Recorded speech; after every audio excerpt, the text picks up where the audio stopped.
How do you see the situation as tech founder and as private person? So it absolutely makes an impact on myself as a Lithuanian citizen, as Lithuanian, as actually it's happening very close to our borders. Second, very important angle for us as Omnisend, as an organization, we do have colleagues working in Ukraine. So some of them have already arrived here to Vilnius office. We managed to escape. Some of them are on their way. So we're still waiting and putting efforts to communicating to Lithuanian embassy in Poland. To help them to escape, and definitely we are providing support here once they arrive, so accommodation and some general help which is needed alongside with financial help on top as well, and of course all the legal procedures to help them stay here, get permits, etc. And how many people have you working in Ukraine, and what positions are covered there? Yeah, so currently we do have 8 people who are still in the territory of Ukraine. So vast majority of them are support agents, so quite junior positions, but few of them they have already graduated. They started as a support agents a few years ago, and they're still with Omnisend, and they graduated to more senior positions, so it's like knowledge expert, deliverability expert, very niche position, etc. So there are a lot of smart people who are still young. More or less those our colleagues are young people, but yeah, they start from working nights, late nights to support our customers globally, worldwide, and now we need to support them. Mm-hmm. And how big is the team in Ukraine, basically, the whole team? Yeah, so we have in total 11 Ukrainian citizens working for Omnisend, and currently 8 of them are still in the territory of Ukraine. Others are either here in Lithuania or somewhere else. They managed to escape just a day or two before. Are they going to leave? So 3 of 8 are willing to leave and trying to find the ways. 5 are still staying inside Ukraine. Yeah, but they are living and working in Kiev, yeah? Yes, they used to. Yeah, I'm not sure about their positions or. Yeah, because we see with every day that the situation is getting worse in that region, in the capital too. If they will need help, how can you help as a Lithuanian business? So there are a few things which how we help Ukraine in general, not only our colleagues. So for our colleagues, there are, let's say, one package is for our colleagues directly. So helping them to escape the country. For those who do stay, we provide financial aid as well. Hopefully they will somehow manage to, it's either to like some extra cash, 1,000 per employee, we just wired them this amount unconditionally to have some extra cash for their needs.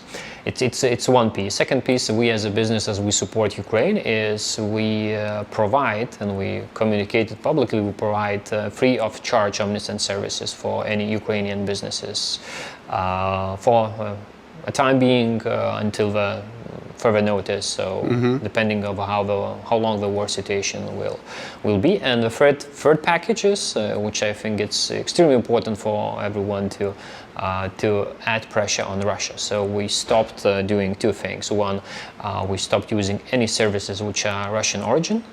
And Russian or Belarus origin, and second, we stopped providing our services to Russian and Belarus businesses. I think it's a very important example which has to be shown for the world globally, and we are about to send the message for all of our customers an email, as we have email tool as well. So we will communicate to all of our existing customers globally. We have more than 130 countries where our customers live and run their businesses from. So we believe it's very important to bring this message for the world and to help them understand what is actually happening and to show how they can contribute as well. So it's kind of banning Russian products, as I believe those economic sanctions could make an impact if they are absolutely wide, not few oligarchs or so. It will have no impact if the entire Russia as a state will start facing difficulties and inconveniences, major inconveniences. Then they maybe, hopefully, will start demanding their government to act differently. So that's what we believe at, and we think that this is just not to talk, but actually to act. What would you advise globally for your colleagues, for partners? How can they make an impact, make an action? What's your idea? So I think there are, again, few sides. First is support Ukraine, support Ukrainian people, support Ukrainian army. Financially, there will be refugee crisis, that's for sure. So support by accommodating them, helping them to settle down somewhere new, in new homes. So that's how we can help, or maybe support those who will be helping them to settle down in new homes.